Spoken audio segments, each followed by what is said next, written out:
that is something that is important to rectify or think about how this could be done, because it's very important if the food business operators are supposed to comply, they know how they are evaluated and what is expected of them. And we also asked about the fees for the inspection service of the competent authority, because it's important regarding their independence, that they are financially independent, so that they can carry out the work that they're supposed to do. And this was generally not the case in the countries that we visited. Only 2 of the 7 countries were applying some kind of fees, at least from the information we gathered. Like I said, because we went quite fast through the countries, we might have forgotten to ask about something or get specific information, so that's why I put in this X if this information is not available at the moment, at least. And we also need to know whether the competent authority is taking official control samples for analysis, because that's a requirement according to EU is to do that. And in 4 of the countries that was the case for the export products, but not the domestic products. And but in two countries, no samples were currently taken for the official controls, and that was mainly, or in both cases actually, due to financial restrictions of these official control agencies. And we also were asking about whether formal memorandum of understanding were available between all relevant agencies involved in the official control, and we can say that generally speaking this was not the case. There were some cases where there were some memorandum of understanding available between some of the parties, but not always. And that is of course important in order to make the roles and the responsibilities and the tasks of the different agencies clear. So then here on this slide I have compiled together main observations regarding the official control laboratory capacities in the 7 countries visited. And you can see that from the table that the designated official control laboratory accreditation is a problem in the countries. It's only 1 country that had some of the tests accredited, not all, but some of them. And the designated laboratories did not generally carry out all of the analysis required by the EU. The designated laboratory carries out basic microbiological analysis. This is important to assess, because this is something that normally has to be done within the country, because it's difficult to send samples out of the country for microbiological analysis, because it's difficult to keep the sample so that you can determine the microbiological status, and you need to make sure that that is reflecting the status in the food business by the food business operator. So that's why you cannot send the sample between countries, and it needs to be normally this kind of analysis need to be carried out nationally. And you can see that this was in 4 countries out of the 7.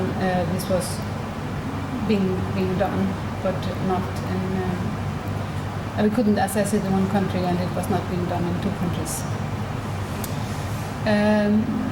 Then we also wanted to get some feeling about the capacity for the analysis of the marine biotoxins and the toxin-producing algae, because these analyses are quite high-tech, and you need well-skilled technicians to carry them out. So it's not something that is easily done by every small country, and so we need to get information about how the status was for these analyses, and it was only in 1 country that these analyses are currently carried out. The chemical analysis were in some cases outsourced by the official laboratory, and that is quite okay to do so, and if you don't have the capacities within the country. And this was the case in 3 countries. And regarding the, here in this slide, I have just compiled together observations regarding monitoring and surveillance that is being carried out. Then I'm talking about the plans, not the official control that should be ongoing on a regular basis. These are the plans that are made for the whole year normally. And the plan for the monitoring of contaminants and fish products from wild fisheries. For export, I put that in, especially there because that was the case in 2 countries, that there was a plan for monitoring of contaminants in export products, but not for the domestic ones. So this is why I have put export there, just to emphasize that that is what is being done. And the National Residue Control Plan for the aquaculture products, this is a requirement according to the EU, and this was not available. Generally, it was available in 2 countries, but in some of the countries that we visited, this may not be relevant because they're not carrying out any commercial aquaculture at the moment. But in case they want to do that, then this needs to be taken into consideration. But we also asked about the regular monitoring of the marine biotoxins and the toxin-producing algae, because that is important for many areas of this region, and it was only being done in 1 country. And regarding the observations regarding the SPS measures, the status of the SPS measures in the production chain for fishery products in the 7 countries, that is what I've tried to highlight here in this slide. Is quite a lot of information, but it was difficult to do it in a different way. At least I couldn't think of a better way. So in this slide, I'm emphasizing on the problems that we observed. If there were many problems with vessels, for example, in regards to maintenance, hygiene, and cleaning, that's when the country becomes, when I've been giving it the yes score in this case. So we see that in 5 of the 7 countries, there are many problems actually related to this, and then I'm emphasizing on many problems because if it were just something minor, I wouldn't think it was something that you couldn't just keep your standards up. But this is quite many problems that we observed, and many problems to landing sites were observed similarly in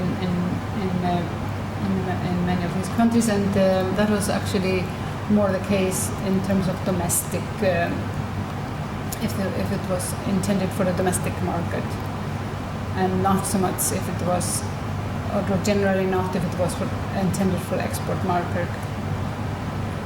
But the 4 countries out of the 7, we saw considerable problems.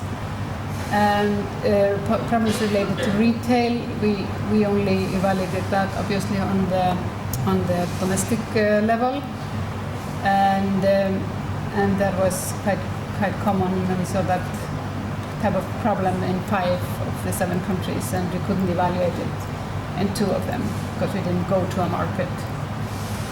And some problems related to processing facilities. Then we are talking about processing facilities for export, because that was the type of processing facilities we were generally looking at.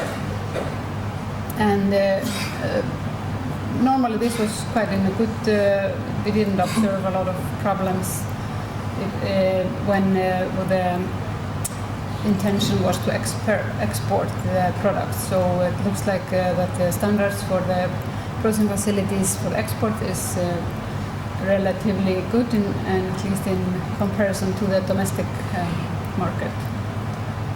And SPS measures sufficient for high-risk ready-to-eat product, that I put that specifically up here because for many of the countries that we visited, we could say that the SPS measures that are being applied in the processing facilities for export are okay for products that you will later be heated or cooked thoroughly, but they would necessarily not be sufficient for high-risk, ready-to-eat product, as you can see. So if you want to go into this more difficult processing, then that would require some changes. And problems with the aquaculture sites in terms of hygiene, water quality, we saw that in two of the 7 countries visited, but we didn't visit a lot of commercial aquaculture sites, so it is basically difficult for us to make maybe a general observation about that. So other observations that is compiled here together, different types of observations that we noted during our visit.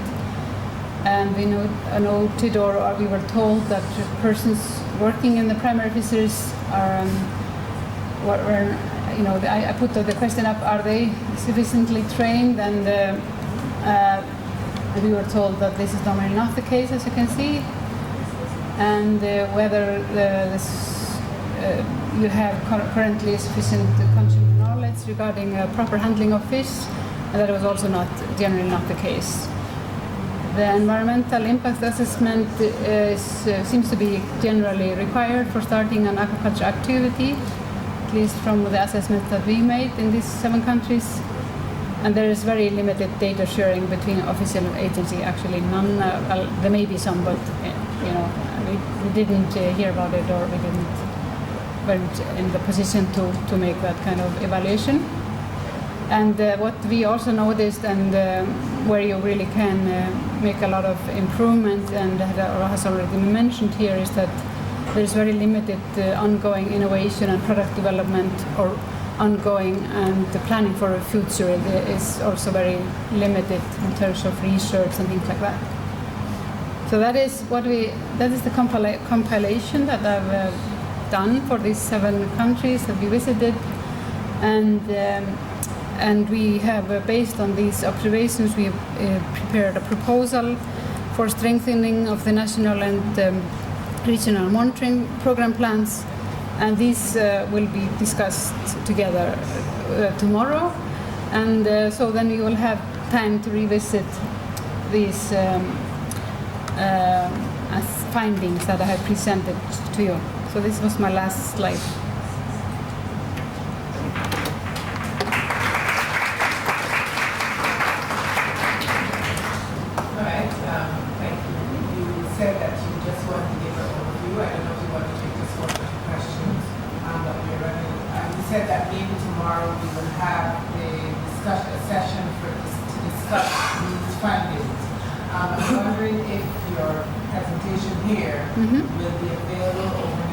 Yeah, I can give them to you right away. I mean, I have it on a stick, so it can be put up on the website.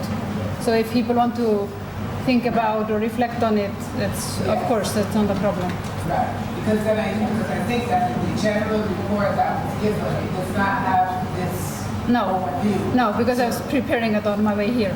Yes, okay. All right, I think Suriname wanted to ask just one question. I think you mentioned already that we cannot discuss at this moment. Yes. Maybe the questions for. Okay.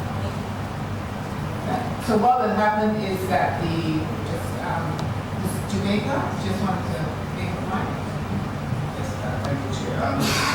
Yes, I would really like to at least see a disciplinary, because I have a lot of questions relating to the,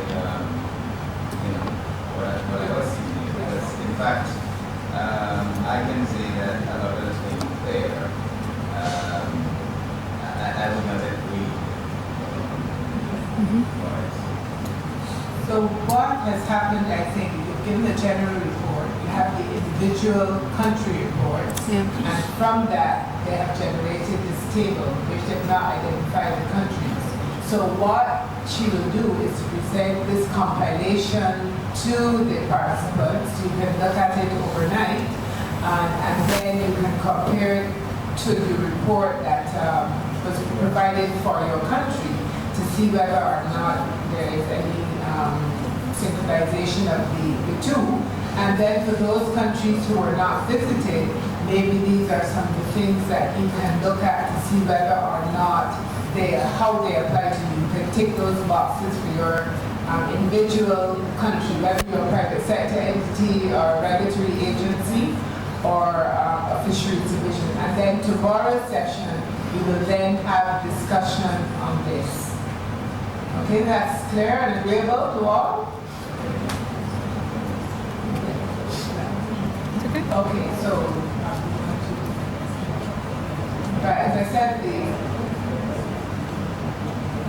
just to emphasize that the presentation will be uploaded to the website. So I would say very soon you should be able to download the document from the website. And all the other documents related to the workshop will likewise be on the website so you can access them. Thank you very much.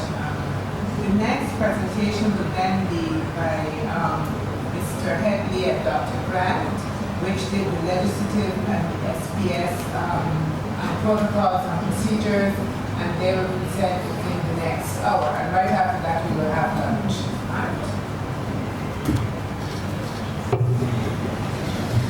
Okay, good afternoon. I think it just about is now, everybody. And thank you very much for inviting us to come and give this presentation. It's always a delight to be in the Caribbean, and it's an honour to be working with you on this important project.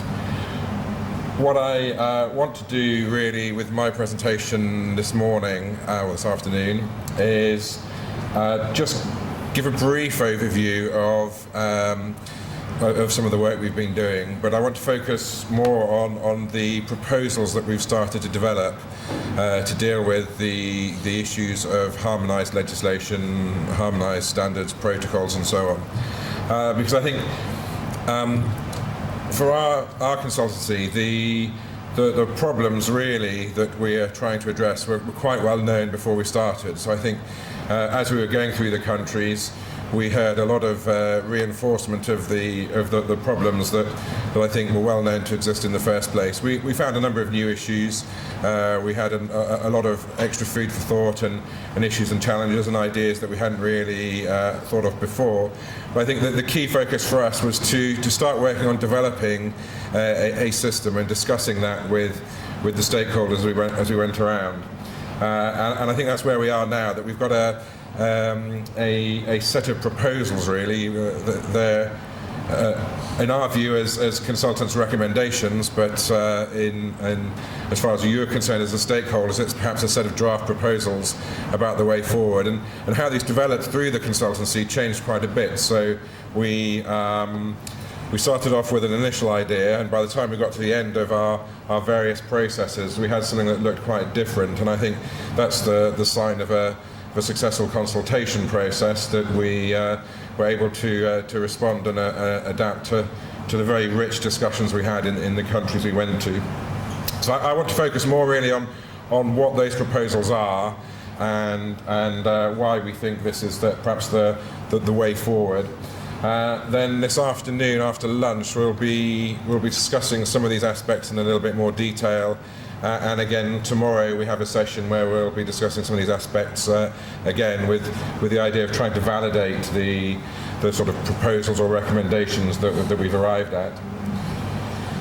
So I just want to start then just with some preliminary thoughts. Of course, I think we've already had discussions about our task on this consultancy.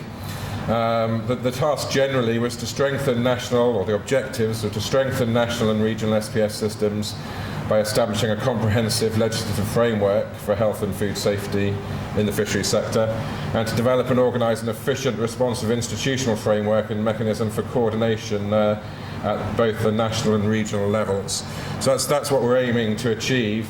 And we had a number of specific documents that we were requested to produce: model CARIFORM guidelines on sanitary standards, model CARIFORM sanitary standards, model Export Control Act, model supplementary regulations, and then model guidelines on developing coordinating mechanisms for national and regional fisheries SPS governance.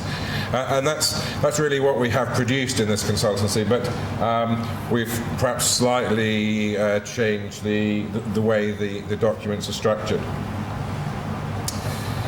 So the global perspective really on the challenges for this consultancy.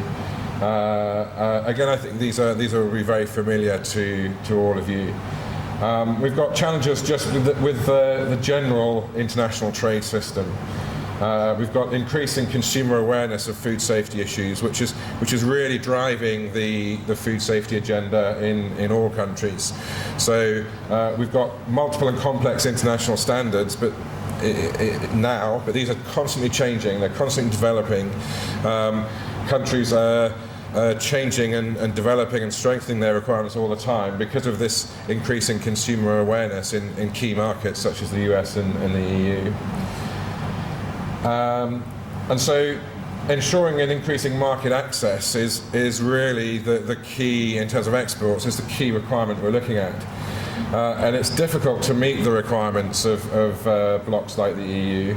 And these challenges are always increasing. So, and the Caribbean region knows this very well, because 15 years ago, 20 years ago, virtually all countries represented in this room were trading and selling their products to the EU market. And then suddenly that stopped. New requirements came in, and suddenly the bar went from sort of here to here. And some countries are still trying to work out the way to get back into that market. So we have some countries that are trading with the EU and some that aren't. And I think one of our key messages throughout this consultancy has been that even if you're exporting now to the EU, even if you're exporting now to the US, we can't rest on our laurels, because the standards and the requirements are only moving in one direction, and that's that they're getting harder to meet. So, and I think that's why one of the key words really in the terms of reference in the second bullet point was an efficient, responsive institutional framework. So we have to make sure that the framework that is, and the governance mechanisms that are set up in this region are future-proof. So whatever challenges lie ahead, that they can adapt and they can respond to those challenges. So that's one of the key things the challenges that we've got to address. And I think the other key thing to look at is about promoting, in terms of the global perspective, is about promoting competitiveness. So it's important, while ensuring food safety and ensuring that the requirements of export markets can be met, that we don't over-regulate. So we don't want to start requiring of our industry, of our producers and processors, that they meet requirements that they don't have to meet to sell to the market that they want to sell at, because none of their competitors in other countries will be doing that. So if we over-regulate, we're going to be less competitive in the Caribbean than in those other places. So it's important that the system, again, I suppose it's about being responsive, is fine-tuned to the markets that you're trying to reach. From a regional perspective, I think we've heard quite a lot of this already, actually, from some of the previous presentations. So there's a small amount of export trade in most countries. It varies quite substantially. I mean, in some countries there's quite significant export trade, and in some countries there's very little. But I think probably in all cases there's scope for expansion. And we heard from the Executive Director of CRFM earlier, really about the potential there is in the region, the importance that exists already in terms of fisheries as a tradable commodity, but actually the potential and to develop that, and the significant potential that can bring to Caribbean countries. Other sort of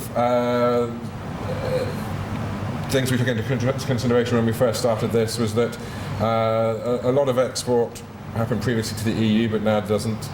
There's continuing private sector interest in EU exports in most countries, but actually this is not so much a starting point, but something we we felt as we went through the project that actually there's sort of waning interest almost in some countries on access to the EU market. It's been so long since the EU market has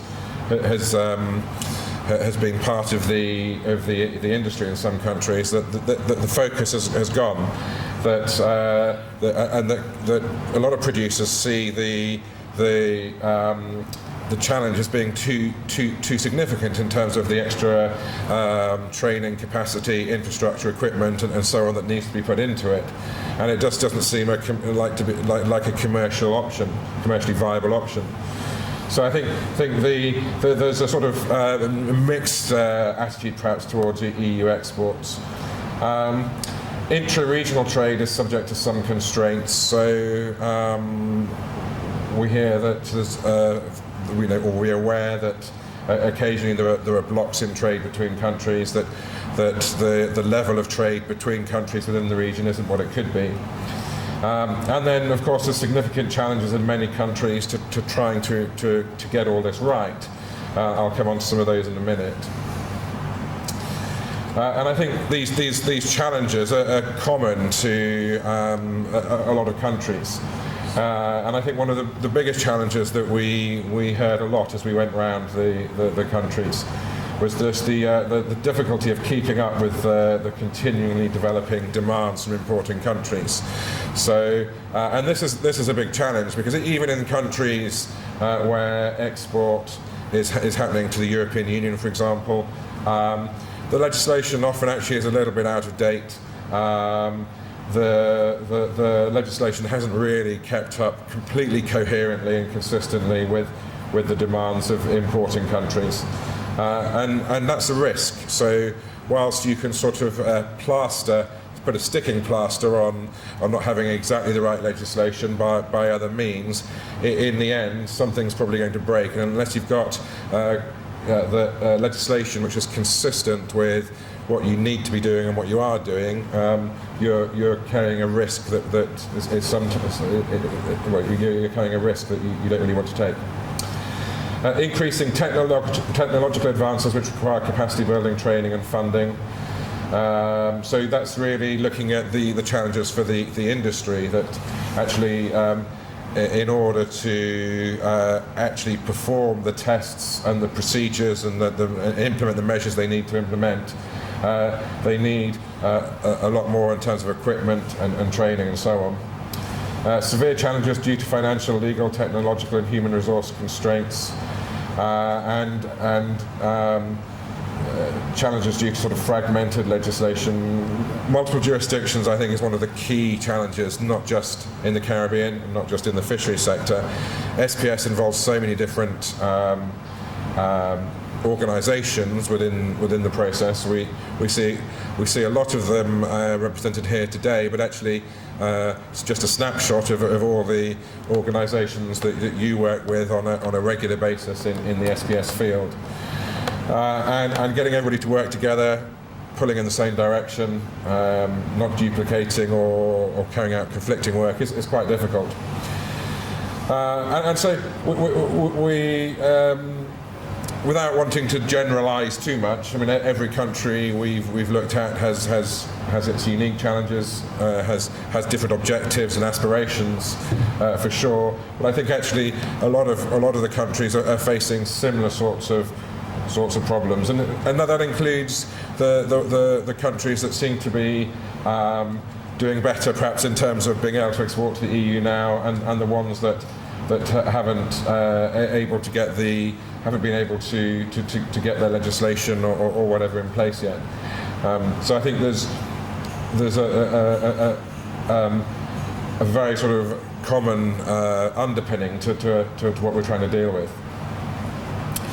So just then, in terms of our approach, what we had to do really was develop a system that that worked both at the regional level and at the national level. So we want something that's harmonised, that would allow all countries within the region, or all countries that sign up to this process, to be implementing the same procedures, and that makes sense in a way, because actually everybody is trying to do the same thing. We have a whole range of international standards that apply equally to all countries around the world, and if anybody exporting to the EU has to meet the same requirements, anybody exporting to the US has to meet the requirements, all countries are facing the same sort of SPS implementation requirements. So a harmonised approach in that sense in that context makes a lot of sense, and also actually a harmonised approach would really be one way to remove some of the intra-regional trade barriers. If everybody within the region is implementing the same rules, then there should be less scope for conflict between countries. At the same time, this needs to work at the national level, so we need to make sure that this is all implementable in national regulations, that national competent authorities can enforce and follow through with the obligations. So our first task really in trying to develop an approach was to try and identify what the SPS framework should be, because there's a lot of components to this framework. So there's, of course, Codex. I think probably is the most obvious one, and Codex, particularly the sort of general codes for good hygiene practice and the fisheries hygiene practice, set really the basic framework. And then CrossQ actually has started the process of adapting some of these to the Caribbean context. So there's also Caribbean codes of practice on fisheries, on food safety as well. Then there's also the International Standards Organization, and actually really what they're, as we'll see in the next slide, and I'm obviously telling a lot of people things which you already know, but the ISO tries to link together some of these other components by having a sort of general food safety management system. And then also we need to make sure that whatever it is that we're recommending through this process not only complies with these main international standards, but also complies with the exporting requirements, or the importing requirements of the countries of export. So we need to make sure that our standards or our guidelines or our protocols or our legislation, whatever it might be, is equivalent in content to the EU legislation, for example, and the US. And our focus has tended to be on the EU, actually because that's the sort of high watermark of regulation. The EU measures are the toughest, the most comprehensive. So we've tended to focus on that. But actually we need to make sure that producers and processors can meet the requirements of any country of export. On top of that, there's a number of other aspects we need to look at. There's a number of other sort of sets of standards. The OIE, IAEA, World Health Organization, for example, all have standards which have a role to play. We need to make sure that the system is consistent with the WTO agreements. I think probably our concern was the technical barriers to trade agreement as much as the SPS agreement. We need to make sure that nothing that is presented in our approach is a technical barrier to trade. We briefly looked at the sort of private or industry standards, but we've not really reflected those particularly in what we've done, because they are really completely voluntary. So if a processor decides they want to get certification from one of these private bodies, then they can go through those processes. But the following these standards isn't necessary as a way to get into the EU or US market. And also we need to reflect any sort of national perspectives on this, any particular issues of national regulation, codes of practice and so on. And then of course these were the sort of all of the codes and standards we looked at, and what we tried to do really was to pick out from that a method to be able to implement these. And then just running through, of course, these standards is HACCP.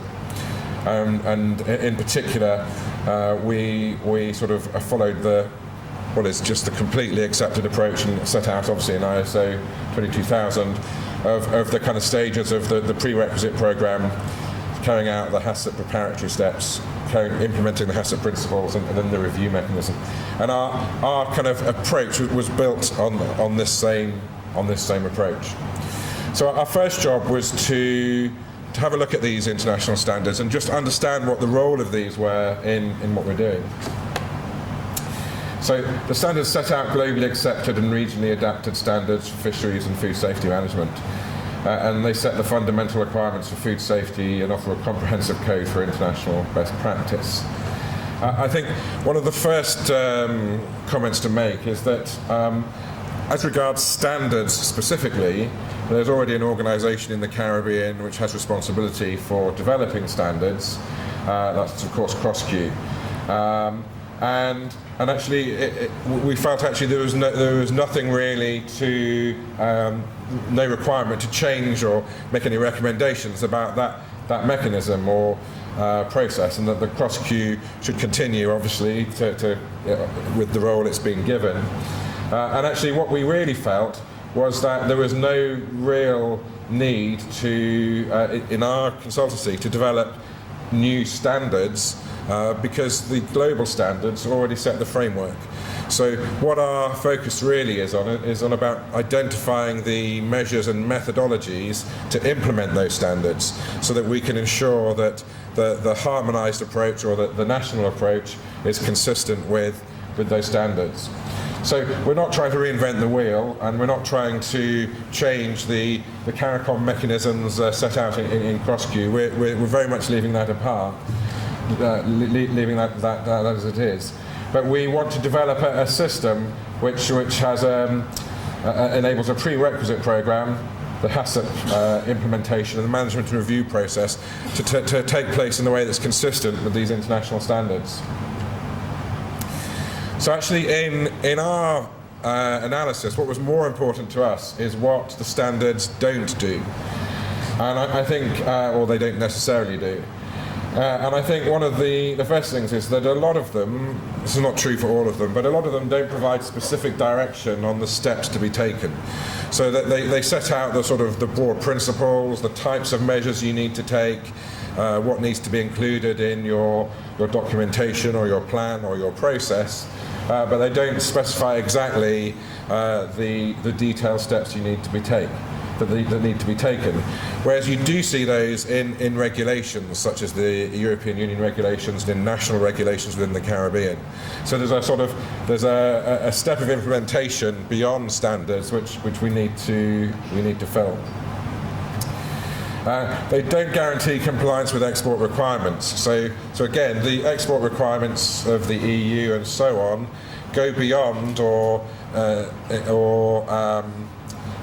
have a level of detail beyond what's in these international standards. So if you were just to follow Codex or whatever it might be, you couldn't necessarily guarantee that what the system you've developed would be consistent with all EU export requirements. It would obviously be close because the EU is based on the same requirements, but actually you need to make sure that you pick up the specific EU requirements as well as the general best practice steps in the standards. So again, I think there's a little gap that we need to make sure we fill, that actually not only are we basing the measures on these international best practices, but we need to make sure we're picking up any specific requirements that are in the EU regulations, so that we can say that the approach is equivalent. And also, they don't indicate steps for a harmonised approach. So I think if you are to just rely on the standards as a way to develop your national SPS systems, if you have 10 countries that are developing their SPS systems based on these international standards, you're going to get 10 different national SPS systems, because the level of specific direction is not always there. There's different ways of implementing them to achieve the same results. So I think what we really feel in terms of developing regional protocols is that we need to fill these gaps of what standards don't do. So that the regional protocols we developed in this assignment were designed to achieve these objectives of providing the specific directions, guaranteeing compliance with export requirements, and indicating the steps for a harmonised approach consistently with the international standards. So the idea is that if you follow the steps in the protocols, then your national SPS system should be consistent with international standards and export standard capability, so that you should be able to export to the EU and elsewhere.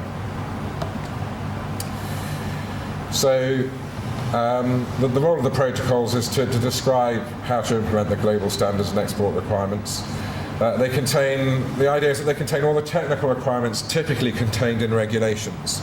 So and with the idea that these can really replace the need for detailed regulations in CARIFORM states.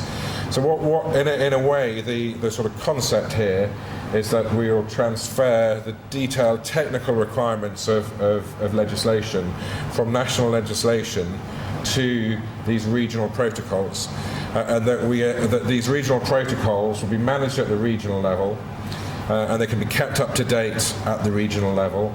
They can be kept consistent at the regional level, and they can be adapted as necessary at the regional level. And the advantage of this is I think quite significant, because as I've already mentioned earlier in the presentation, one of the key challenges that we heard from the countries we visited and spoke to was just the challenge of keeping the legislation up to date. And we've had some countries where the legislation has been under consideration and development for many years, and actually it can never quite keep up with the requirements of international SPS standards and the export requirements. So by the time one draft of the legislation has been negotiated and discussed and reviewed, and gone through the national process for adoption, actually it's already out of date by the time it's even presented to for adoption. So this is a way to kind of fast track and remove that burden in a way from member states, is just to adopt and develop these documents at the regional level. And it's done once on behalf of all member states, rather than every member state trying to go through that process individually and sometimes struggling to do that. But I think what's important, very important actually to mention, is that in our sort of recommendation, we're not saying that, at least in the short term, these protocols should have any sort of independent legal status. So in a way, they're sort of voluntary documents in their own right. What gives them any legal status is a national implementing mechanism, so to incorporate these standards into national law. So in a way, we've taken these regulatory requirements out of national legislation, put them into the regional protocol system, where they can just be developed and reviewed and adopted once. And then there's a system for putting them back into the national legal system. And there's a number of ways that can be done, which I'll talk about in a minute.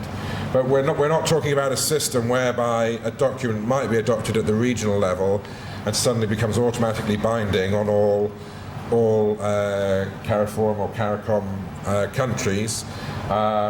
It's not that level of sort of regional integration we're looking at the moment, but that might be something that could be sort of further down the line if the harmonisation process starts to develop. So the scope of the protocols we've been doing focuses on the prerequisite programme. So I think that's one of the questions we've got for a little bit later this afternoon is sort of what should be the scope of these protocols.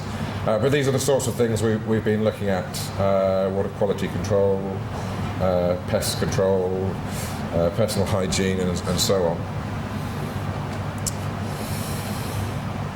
So I mentioned then this key aspect of the protocols, in a sense, being voluntary. And what that means is that there needs to be a system for implementing the regional protocols. And this, of course, is necessary for a harmonised approach. So if everybody is going to be following the same set of procedures, everyone needs to implement these protocols. But it assists governments, as I've just described, because it takes away a key burden of national administrations in terms of trying to draft these regulations or documents themselves. It's done once at the regional level.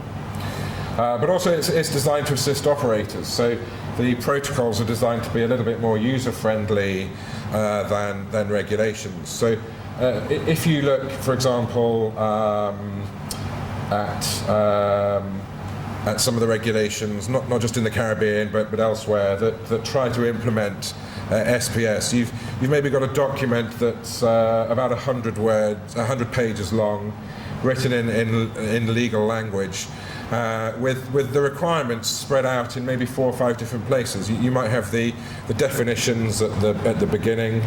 You might have the technical requirements put in 1 or 2 places throughout the regulations, and then in a schedule you might have the detailed technical requirements. And for an operator trying to work out what they have to do, the regulations can be pretty complicated. So the idea of the protocols is that they'd also be sort of slightly more user-friendly, designed to work directly with operators and with built-in guidance into each protocol. And so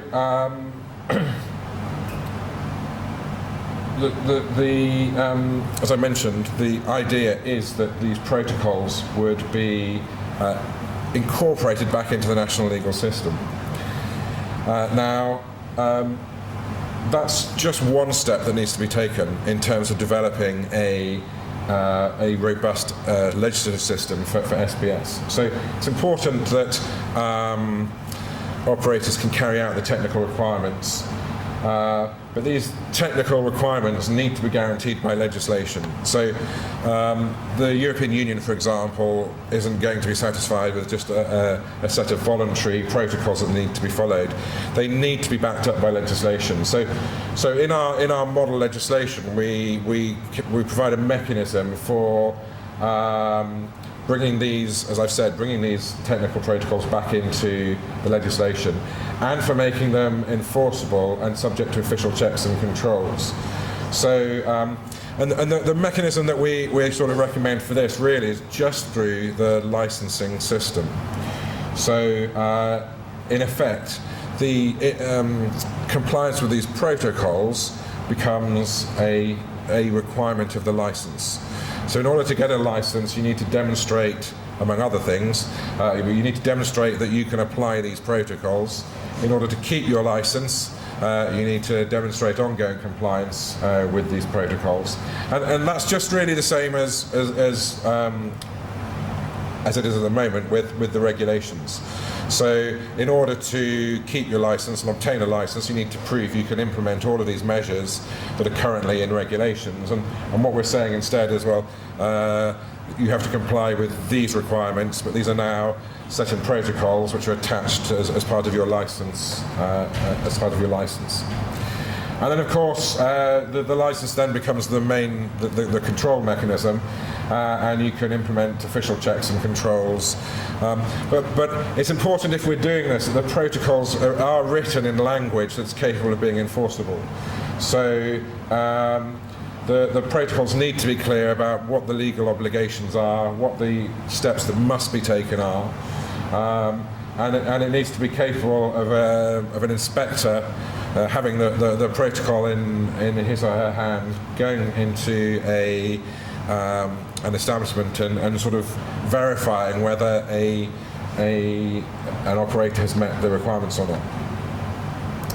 So implementation of the regional protocols alone isn't enough. We need to have this legal background for it. We need to make sure that the measures are enforceable and subject to official checks and controls. And the last piece of the jigsaw really for the legal framework is that the system needs to be supported by proper governance mechanisms. So In particular, obviously, there needs to be a competent authority, but actually there's scope for perhaps slightly more extensive governance mechanisms, which I'll talk about a little bit later. So the requirements for at the national level are really split into three areas. There's the governance requirement, there's the requirements on operators, and then there's the requirements to implement official controls. And in order to export to the EU, for example, you need to be able to show that your legislation provides for all of these things, and you need to have an export certificate which shows that the operator has met the requirements and that the official controls and checks have been carried out, and that the competent authority has verified the compliance. So that's sort of in terms of the national legislation, that the approach we've taken. So we were asked specifically to look at both primary and secondary legislation. So we had, in the terms of references, an Export Control Act and sort of implementing regulations. And I think one of the key questions for us during the next 2 days is where the division should be between primary and secondary legislation. In my view, as a drafting lawyer, I think the less you can put in primary legislation, the better, because primary legislation is difficult to amend, it's difficult to adopt,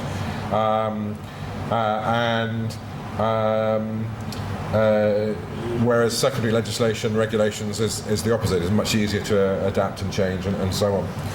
But I think there's sort of conventions and practices and so on in each country. And I think there's perhaps a difference of opinion between some. There may be a difference of opinion between some countries as to where the balance should lie between primary and secondary legislation.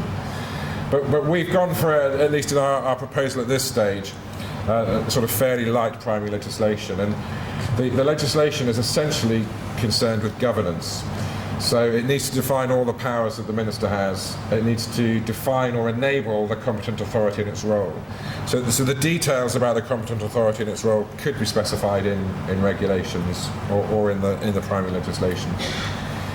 It needs to define or enable other institutional requirements.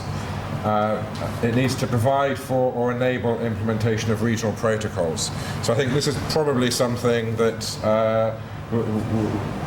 could go in either primary or national legislation or secondary legislation, but I imagine a lot of countries would feel more comfortable with this in primary legislation. But there needs to be this specific mechanism which allows the regional protocols to be incorporated into the national legal system. And crucially, it needs to provide for all necessary regulation-making powers. So we need to make sure if we're putting things in regulations in the secondary legislation, that the primary legislation provides for all of this. And actually, I would say, looking at the primary legislation in most countries, probably it's already fairly consistent with this.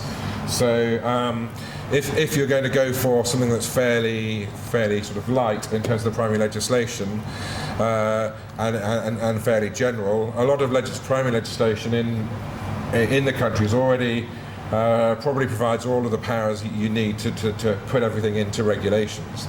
I think that would be the ideal scenario in a way, as if we didn't really have to amend primary legislation too much. But I think probably we're going to find, particularly as this is considered more deeply at the national level, that there's perhaps a level of comfort in amending primary legislation a bit more than perhaps we've recommended. In terms of the secondary legislation, it's concerned with two things: the operations in the facilities, and this is particularly about licensing, and then the conduct of official controls. So we've developed model legislation which deals with the procedure for applying for and granting licenses, incorporation of the protocols as license conditions, general duties of a license holder, and export procedures. And then the regulations also deal with official controls, and this is primarily export certification, appointment and powers of authorised officers, and enforcement powers and sanctions. And this really then gives you the complete code by taking the protocols together with the licensing requirements and the official controls, you have your complete regulatory system for SPS. And you have regulations which can fairly easily be adapted if necessary. But you also have regulations which are fairly light and don't really need to concern the stakeholder too much. So they need to know the procedure for applying for licenses, but that's an administrative step. They need to be broadly familiar with the licensing system, but actually they need to look really at the protocols, which is their day-to-day jobs of running their facilities. And we've got sort of, in terms of the actual regulations, we've cut something that's down from that maybe was about 100 pages to something that's maybe 20, 25 pages. So the regulations, the legislation itself is much, much simpler. So we're continuing to sort of build the framework. We've got the standards and export requirements at the top.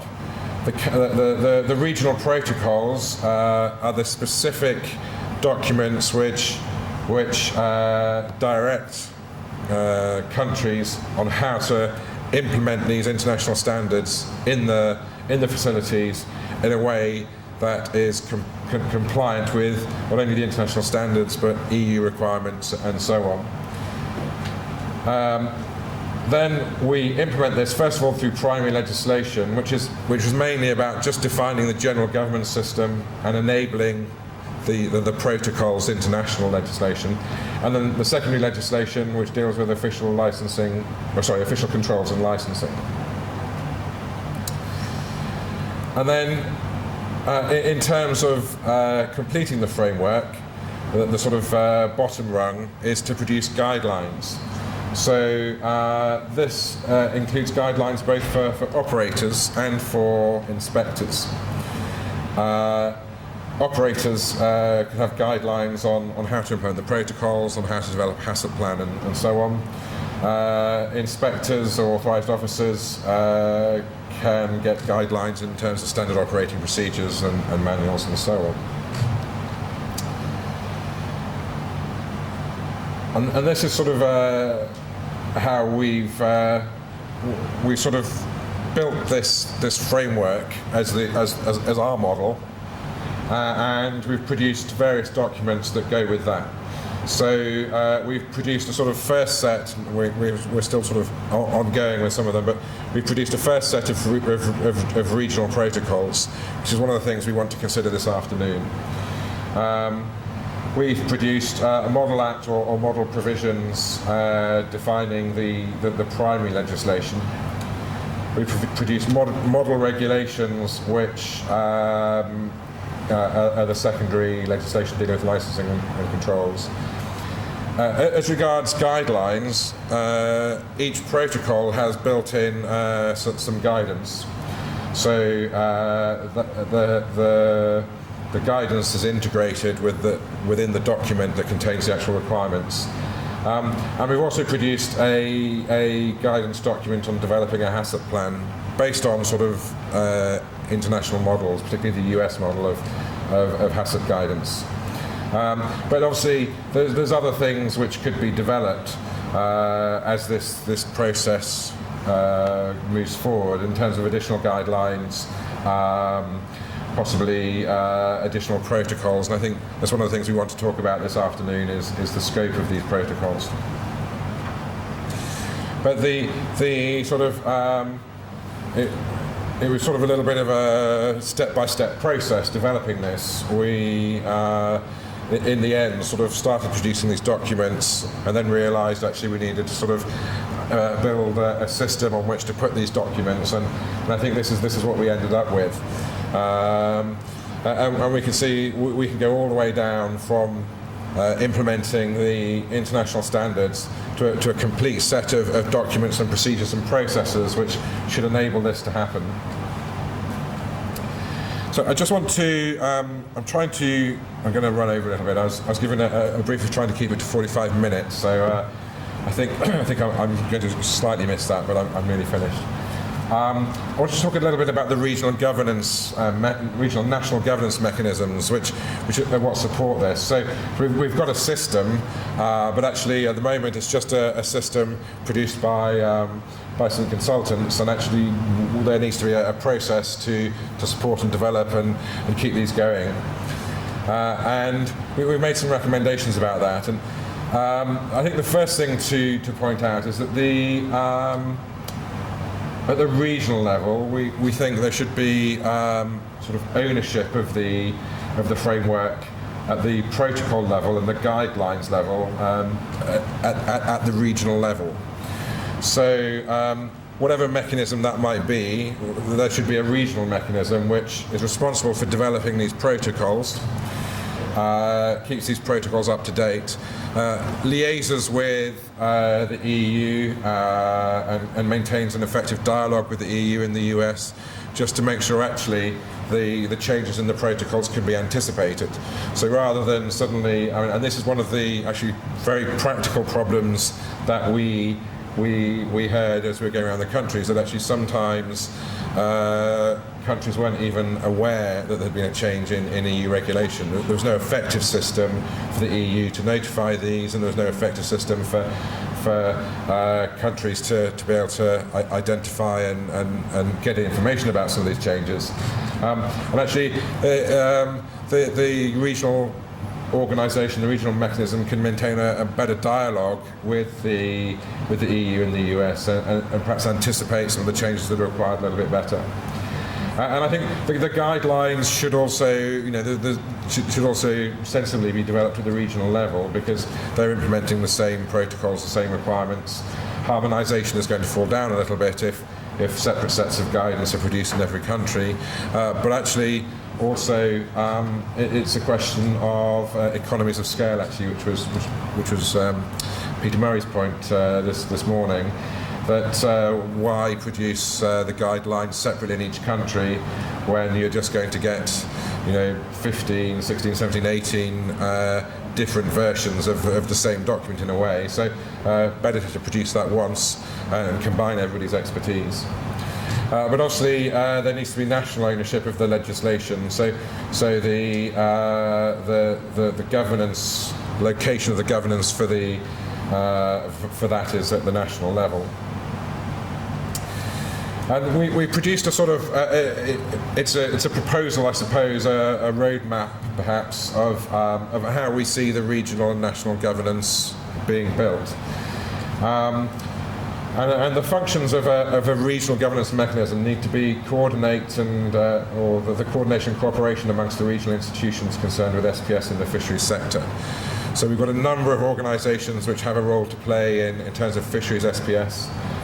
There needs to be coordination amongst those institutions. There needs to be this mechanism to oversee this framework, this system, this development. So there needs to be an organisation or a mechanism to oversee the development and implementation of the regional framework. There needs to be a procedure for adopting, reviewing and updating these regional protocols. So our governance recommendation contains a procedure for updating, reviewing and adopting these protocols.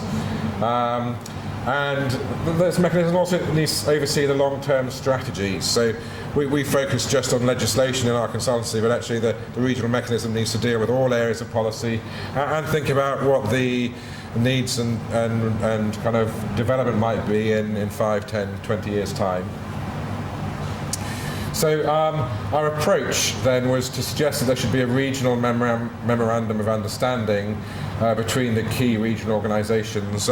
We made that trilateral in our recommendation, which was CRFM, CAFSA, Prosecute, but it's not to say necessarily other organisations couldn't be included.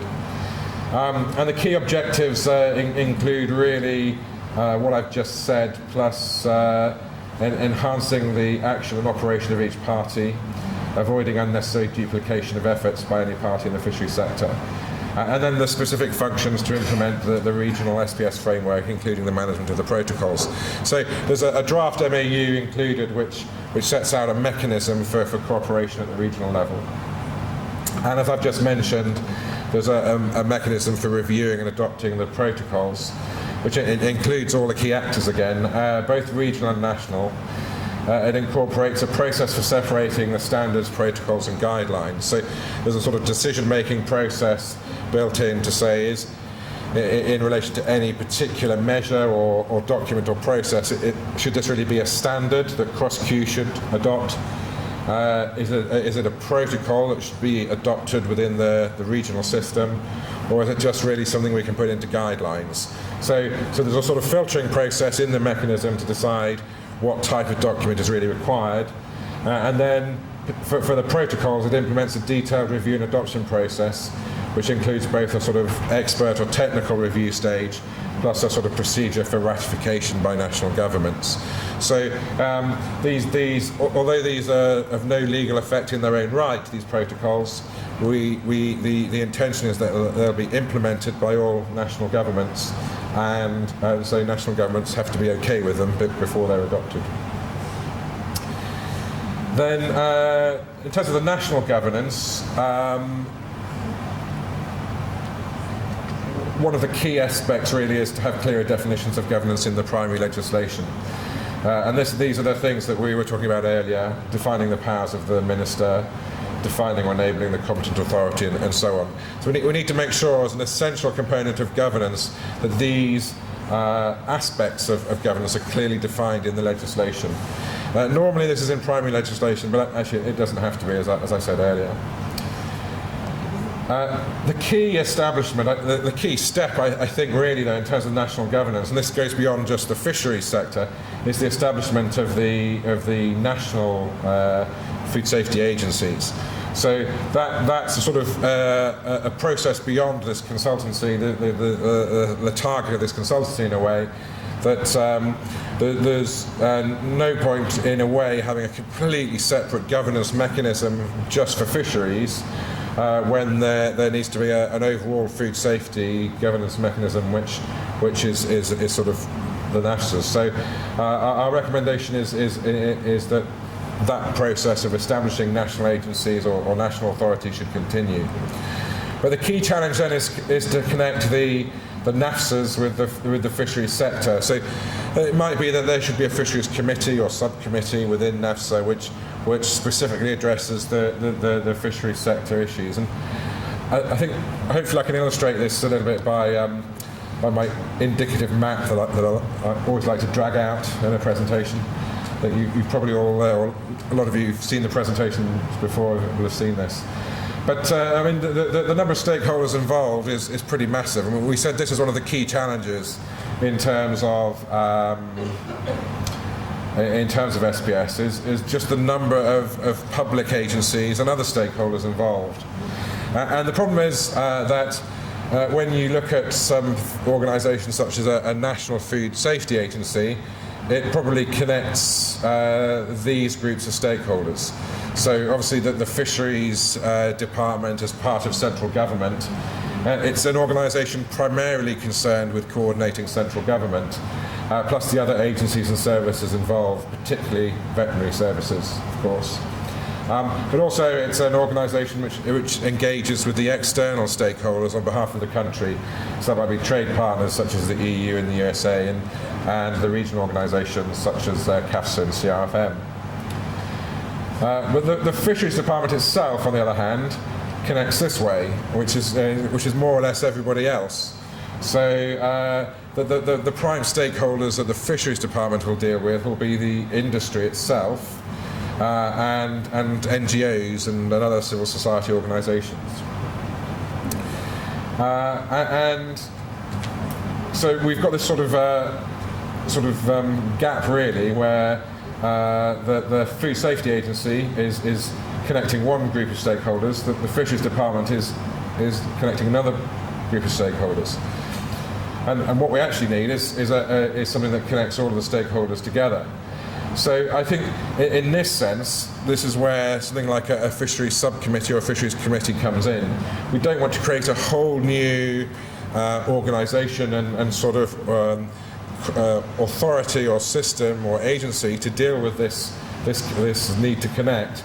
but we do need to make sure that within the NAFSA, within the Fisheries Department, we're connecting all of these stakeholders in terms of SPS. So I think for that reason, our suggestion is that there should be a fisheries component within the general food safety administration of government. I think that's everything, yeah. So there's a bit of a run through. I've gone slightly over, but that's broadly the approach we've developed. At its sort of basic level, the idea is that there'll be regional protocols that fully reflect the requirements of international food safety standards and the exporting requirements of countries. That these will be incorporated into the national legal system, removing quite a significant burden from the legislators in each country, both on an initial basis in terms of getting the legislation up and running and on an ongoing basis. But that there's always a sort of safety net. So at this stage, the suggestion isn't that the protocols are obligatory, they have to be implemented word for word. There's a sort of safety net in terms of the licensing or possibly other ways that the legislation the protocols might be incorporated into the national level that allow each country to retain sort of sovereignty over this question. So I hope that provides, it's quite a lot to get through in one presentation. In the presentation this afternoon, I'll explain a little bit more about the protocols and the legislation, but hopefully that gives you an overview of the recommendation that we're putting together. I don't know whether you want to have some questions now, or whether we want to break for lunch, Madam Chair, and have questions afterwards. Yes, probably 5 minutes. A few minutes, okay. If there are, maybe people are too hungry to ask questions. Does anybody have any initial questions? We'll explore these topics a little bit more after lunch in any case, but does anybody have any initial questions or comments on the presentation? I just wanted to ask if this is documented somewhere, your approach to the development of the legislation and the protocols of the system. Yeah, so I saw something but I couldn't find it again. yeah, so these are the documents that we've produced. Here we go. So yeah, so actually what I should, I suppose actually in a way there's a document missing there. We produced a sort of introductory document to the overall system. I can't remember now what we called the document, to be honest, but I think it might be called just regional framework or introduction or something. But it's sort of more of a narrative explaining really the background and the rationale for this process.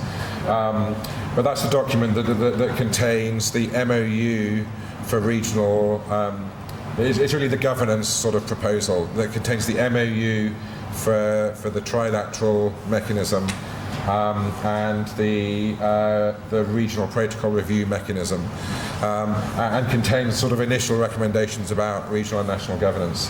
So there's an additional document, that the regional framework document. That's the one, yeah, the green one actually. I don't think it goes into the way that you explained it here. No, I think I mean if I'm perfectly honest, I think probably hopefully I think it's probably a little bit clearer in the presentation than it is in the document. I think there's a need perhaps just to work on that document a little bit more and clarify perhaps a little bit more how we've put this together.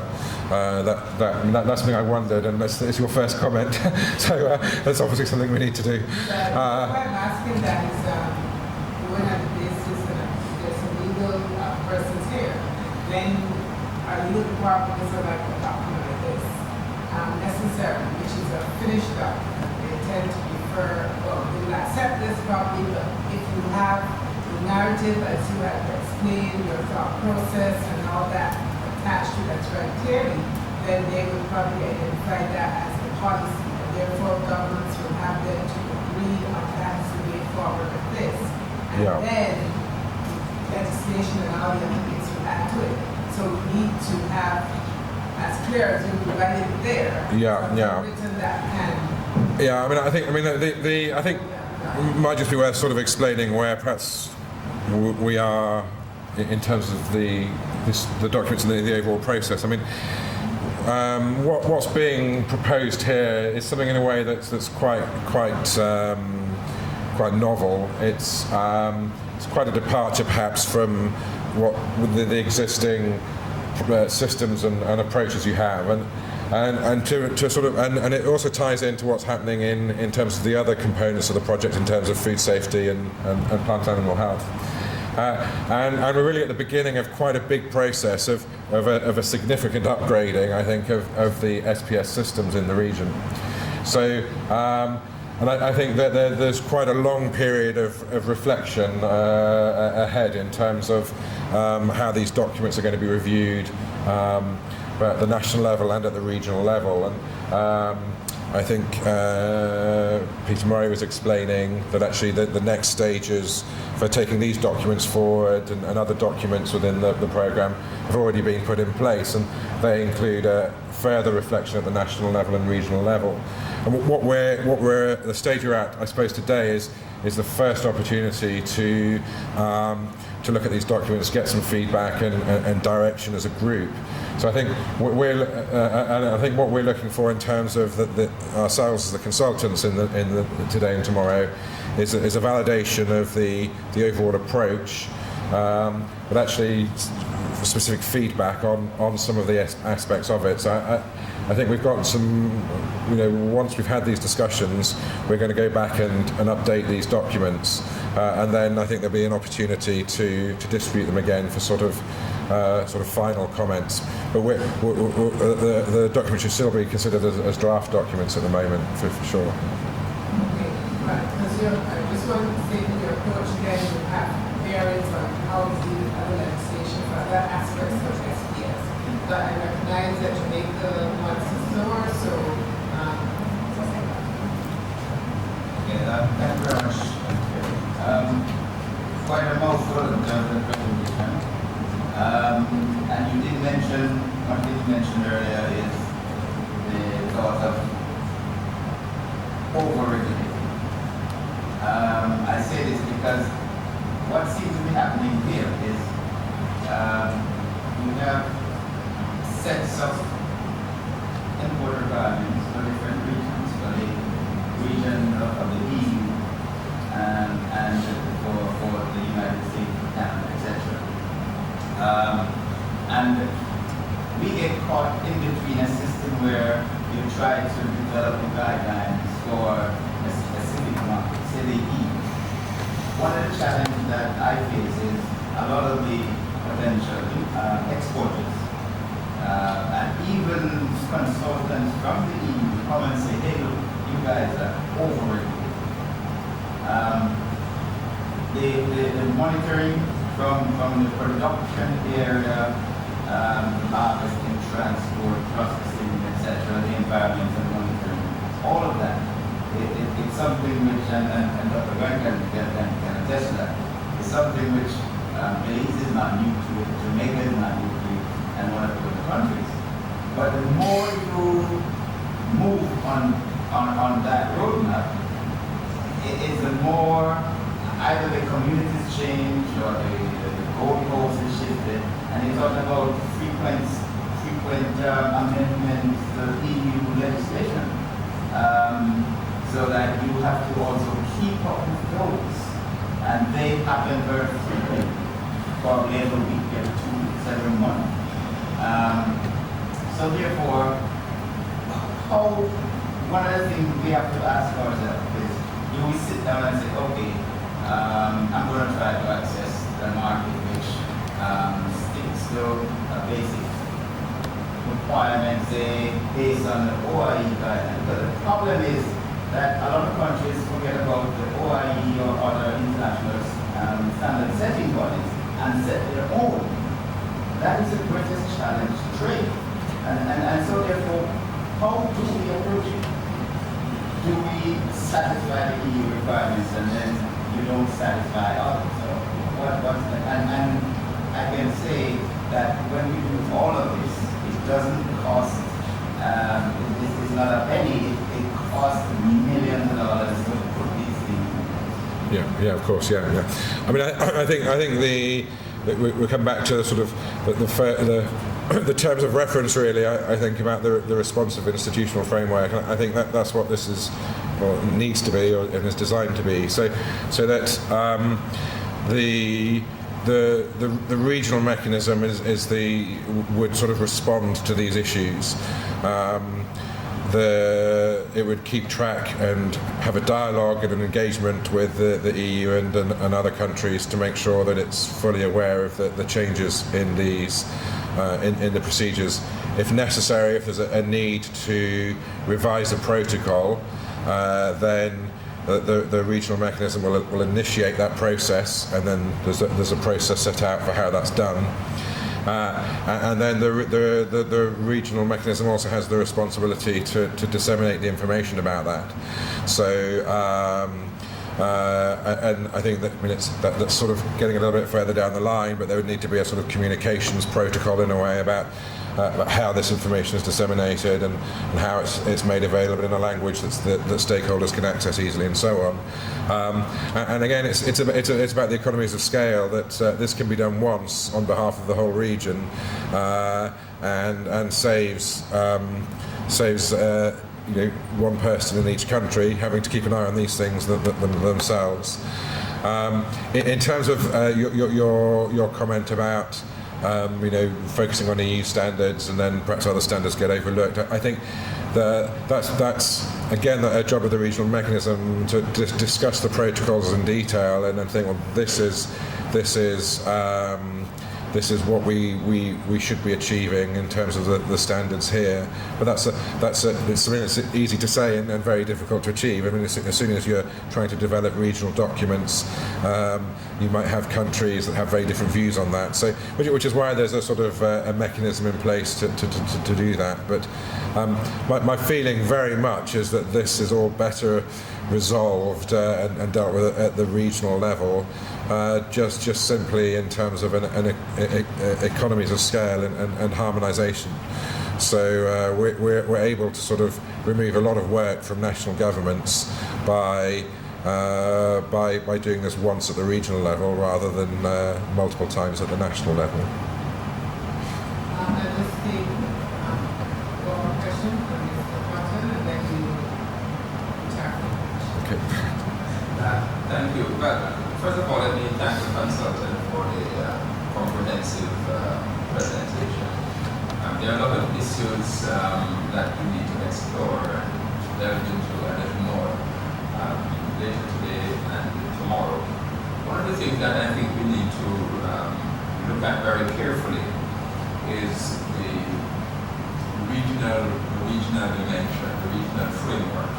Bearing in mind the commitments under the Treaty of Chaguaramas, revised Treaty of Chaguaramas, and the establishment of the Caribbean single market and economic affairs. There are binding commitments there, and we have to comply with that regional framework that we are committed to. Also, the fact that the treaties and the decisions of some of the organs of the community are binding on us, and the frameworks that have been established there, I think that we need to bear in mind and make sure that we are fitting into those systems, governance structures that are already in place. We have the senior legal officer from the Caribbean Secretariat, and I think Rommel hopefully can give us a little more information on this aspect of it, because the jurisprudence of the Caribbean Court of Justice is developing quite rapidly, and in some cases the decisions and the treaty articles, they are directly effective in the sense that they give rights to individuals and to enterprises in the region which are already enforceable. So we need to be able to make sure this is consistent with those requirements. So the other thing that we need to make sure is that in whatever we do, the relationship between the primary legislation and the secondary legislation, that those are clear. And I agree that we need to keep primary legislation as soon as we can. They need to be flexible, but they need to be empowering so that the secondary legislation can be promulgated within the powers, within the boundaries set by these primary legislation. Many of our citizens are quite litigious, and already regulations and so on are being challenged in fisheries for the ultra-virus primary legislation. So we have to pay very careful attention to this, especially based on our jurisprudence in the Caribbean. The other thing, and it's related to the point raised by Jamaica about the balance, establishing the balance, because this is a very fast developing field. But what is good is the fact that trade in fish and seafood is dominated by developing countries, not dissimilar to ourselves, whether in the Pacific or even Africa. And they are, in many cases, way ahead of us. We have some catching up to do because our level of trade is still quite modest. And the opportunities are there.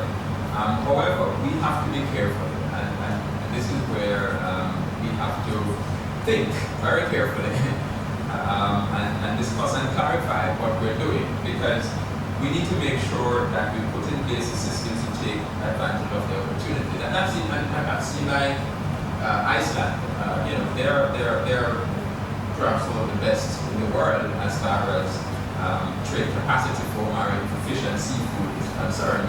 So we can learn a lot from them.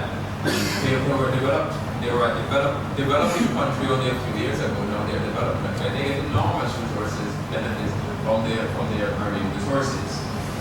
So hopefully, the countries that have the potential, and we vary in the region in terms of our endowment, natural endowment in fishery resources.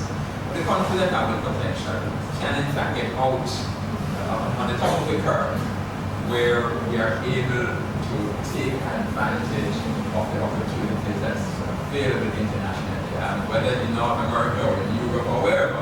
But there are tremendous opportunities there, and as I indicated in my early intervention, global trade in fish is $130 billion, and it's just growing phenomenally. We're not really benefiting as we should from that. So I hope we can find that balance. And I think it's a fine balance to ensure that we are competitive, but we're out there where in fact we can meet these requirements, whatever they are. We have the capacity to do it. Yeah. So that's where we want to be, and it requires careful analysis and putting in place systems. Great, thank you. I'll just maybe briefly respond if I can, and then I know people are probably desperate for lunch now. Just on the third point, I mean, I agree absolutely. Perhaps one extra thing I can add is that in terms of the competitiveness, what we're looking at through the licensing approach to this is that actually flexibility can be introduced through the licensing. So in order to, the protocols are designed to meet the requirements of the EU in effect. So if you want to export to the EU, you need to demonstrate and have recorded in your license and your certificates and so on that you meet the protocols completely. But actually, through your license, there's no reason necessarily that in order to have a license, you need to export, say, to another country or to sell to the national market or whatever. You don't necessarily need to meet all of those requirements. You could say, well, for this country, this is the level. For this country, this is the level, and so on. So, through the licensing, you can introduce that flexibility, and I think that is key because you've got to be competitive because everybody else is trying to be competitive. So I think that's really important. Just on the first 2 points that you raised, Mr. Horton, I think you've hit on two of the key questions we've got really for ourselves in this workshop. One is that I've already mentioned, the sort of balance between primary and secondary legislation. We've certainly got a number of heads here that can help us on that question. I think the other question is actually about what the sort of legal home or legal basis really for this whole venture is. What we've really set out in a way is sort of quite a bold proposal for something that I think it's what I might describe perhaps as state of the art or whatever, but actually we perhaps then at the last minute become a little bit more timid and say, well, let's not make it anything other than completely voluntary at this stage, because that perhaps might make it easier to sell to other countries. But actually, I think what we'd be interested in exploring is actually whether there is scope to integrate it more closely into the CARICOM framework, whether there's scope for sort of making some of the obligations a little bit more legally binding, or sort of a more fully harmonised system, perhaps completely within the CSME. So, and again, we've got the right heads here to discuss that. So I think they're definitely two of the key issues that I think we need to explore a little bit more over the next couple of days. So thank you. Should we break there? Yeah. Okay. And it's 1:15 now. I think we can come back around 2:15. And that's what I see. Sorry, just before we break for lunch, there's some glasses up here. Do they belong to? Oh, they must.